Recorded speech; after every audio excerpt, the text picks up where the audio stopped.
Kidlat News Updates. Mga balita ngayon, 10 individual sa Dipolog City voluntaryong isinuko ang loose firearms sa pamahalaan. Bilang ng patay sa MV Trisha Kirsten 3 tragedy umakyat na sa 62. Philippines, Australia at US nagsanib puwersa sa naval air drills sa West Philippine Sea. Ako po si Cesar Sorian para ihatid ang mga nangungunang balita sa buong kapuluan. Ngayon, 10 individual ang voluntaryong nagsisuko ng kani-kanilang loose firearms sa pamahalaang panlalawigan ng Zamboanga del Norte sa ilalim ng Small Arms and Light Weapons Management Program.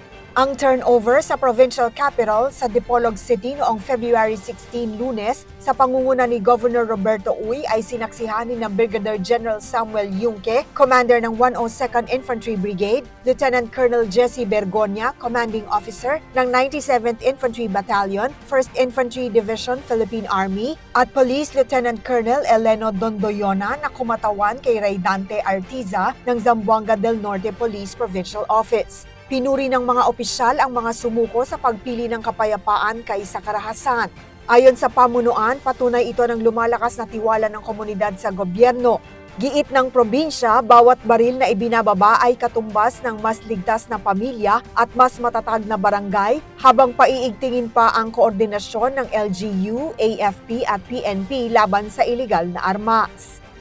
Umakyat na sa 62 ang kumpirmadong nasawi sa paglubog ng MV Trisha Kirsten 3 matapos makarecover pa ng 4 na bangkay ang Philippine Coast Guard o PCG sa dive site sa karagatang sakop ng Baluk-Baluk Island, Basilan nitong February 17. 2 lalaki at 2 babae ang pinakahuling na-recover habang hinihintay pa ang formal na pagkilala sa mga biktima. Nauna nang natagpuan ang 3 bangkay noong Linggo at isa pa nitong Lunes. Lahat mula sa parehong lokasyon na patuloy na sinusuyod ng technical divers. Ayon sa mga otoridad, nakatuon ang operasyon sa paghahanap ng iba pang nawawala at sa maayos na dokumentasyon ng mga nare-recover. Noong 1 linggo nang inanunsyo ni Department of Transportation o DOTR Acting Secretary Giovanni Lopez ang pagsasampa ng kasong administratibo at kriminal laban sa Allison Shipping Lines at ilang opisyal matapos matuklasang pinayagang bumiyahe ang barko sa kabila ng seryosong kakulangan sa safety at seaworthiness certification.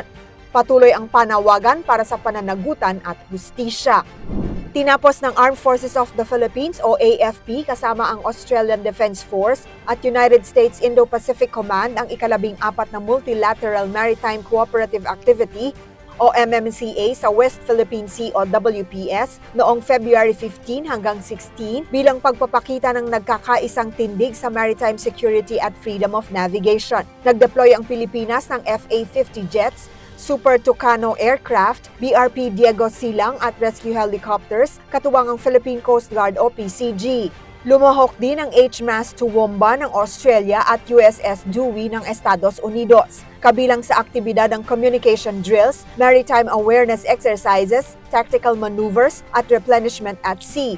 Giit ng AFP, patunay ito ng pinalalakas na interoperability ng 3 bansa at tuloy-tuloy na kooperasyon para mapanatili ang kapayapaan at katatagan sa rehiyon. Para sa Kidlat News Channel, ako si Rosalyn Sinchonco, nag-uulat. ako po si Cesar Soriano kasama nyo sa bawat pagputo ng balita.